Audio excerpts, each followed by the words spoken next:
আমার পিছনে যে গাছগুলো দেখতে পাচ্ছেন এগুলোকে স্থানীয় মানুষজন বলে পোপেন গাছ বা এরকম।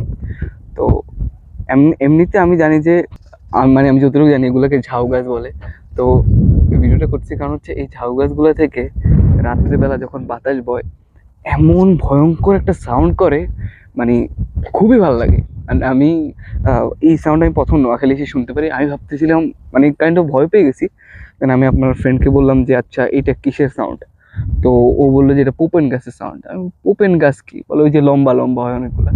তো পরের দিন আমি হচ্ছে দেখি যেগুলো হচ্ছে গিয়ে ঝাউ গাছ। আমি ভাবছিলাম অন্য কোনো গাছ হবে হয়তো, বাট অনেক সুন্দর সাউন্ড, মানে ভয়ঙ্কর রকম একটা সাউন্ড, খুবই ডিফারেন্ট। আমি চেষ্টা করব যদি পারি রাত্রেবেলা ওই সাউন্ডটা একটা ভিডিও করার।